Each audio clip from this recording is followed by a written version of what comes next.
Okay guys, I am super sad. We are actually at the very last of our 3-part series of Coffee Talk with John Mosley. Now, if you didn't get an opportunity to check out the first 2 videos, what were you thinking? Make sure to go ahead and watch where we talk about education and where John gets his inspiration. In this particular 3rd Coffee Talk, we're gonna be talking about where does that leadership come from and how is he really that trendsetter? Try to catch me howling at the moon.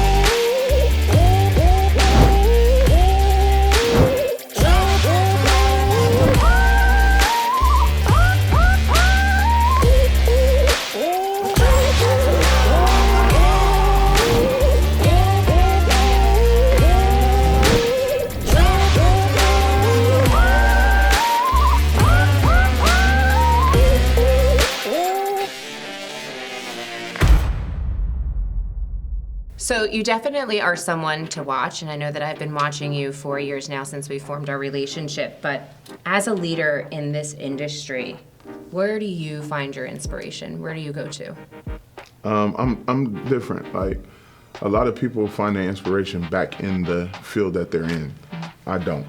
I find it from everywhere else. Like, my Instagram is full with like nature channel stuff, photography. I love funny stuff. Like, I don't like going to bed mad. I rather laugh myself to sleep or like listen to something that's gonna feed my brain for whatever the situation I'm going into the next day. So I kind of do that, and that's kind of where I get my inspiration from. It's like I said, Eric Thomas, Gary Vee, people like that. I don't necessarily want to be inspired by hair.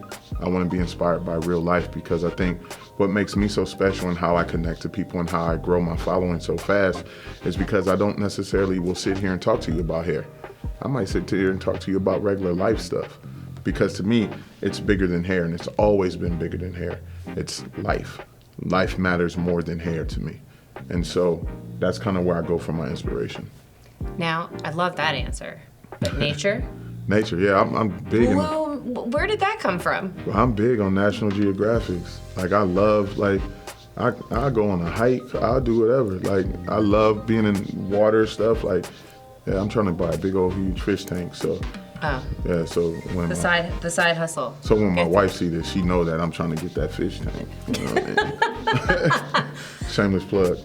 So what are the 3 things that are happening right now that are completely trending in the industry? Right now, some of the biggest things that I've seen coming in is a lot of messy texture. It's no longer like precision cutting anymore. It's more like everything is like completely shattered. So that's one of the big trends. The European styles are coming now to America, where before it was like that kind of stayed over there and then we stayed over here. But now it's starting to see the merger of the two come together. Interesting. And then independent education, I think, has become huge. That is one of the biggest trends right now. You see so many people call themselves educators, and you see so many people doing their own education and trying to build their own education platforms. So I think that's where we're going. I think a lot of hair shows are starting to fall victim to Instagram influencers.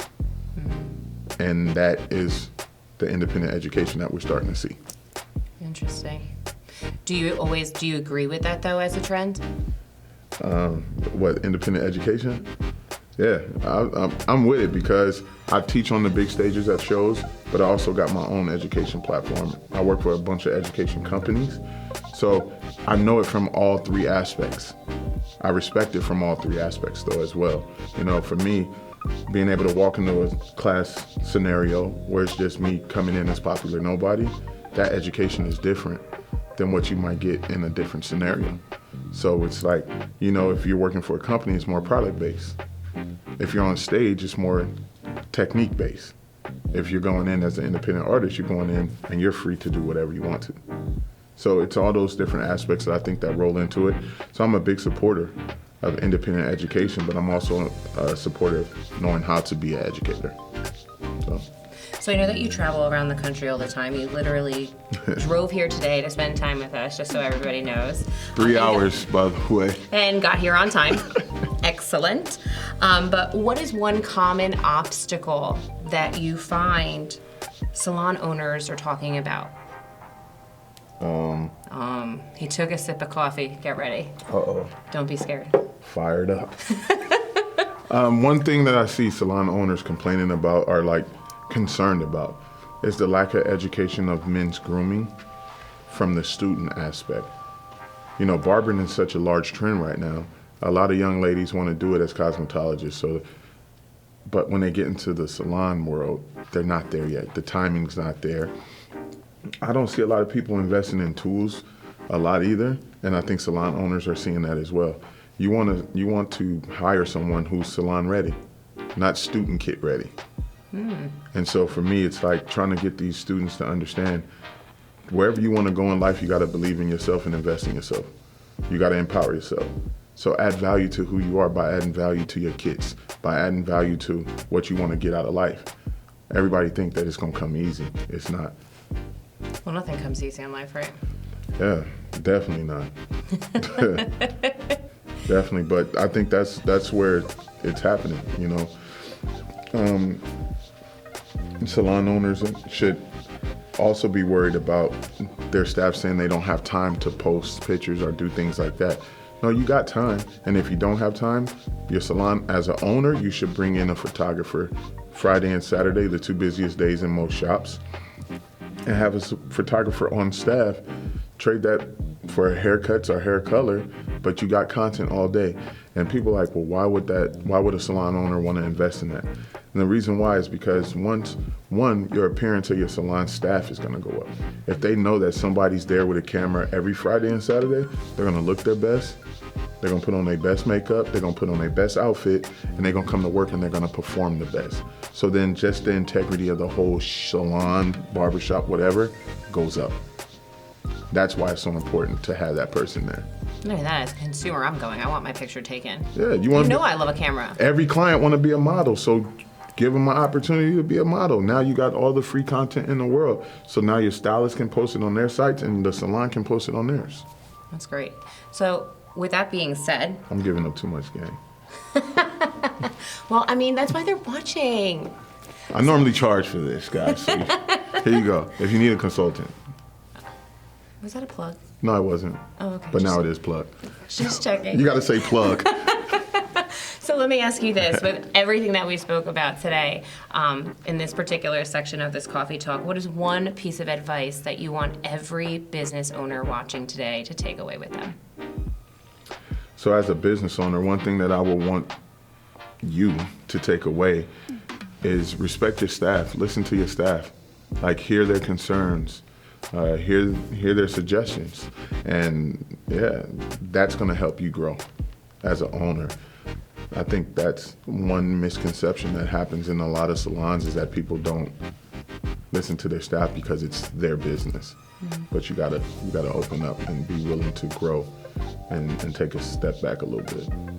Kind of readjusting that leadership style. Yeah, just be cool.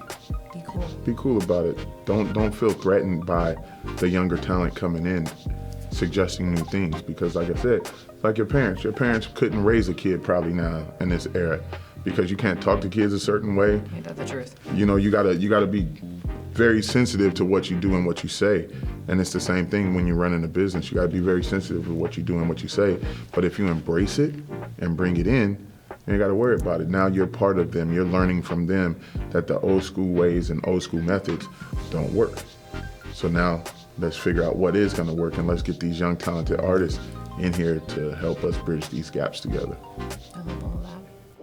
Well, that's it for us today, guys. I want to go ahead and say a big thank you to John Mosley for taking the time out of his busy schedule to get here. Like I said earlier, he drove all the way here from somewhere else to get to us.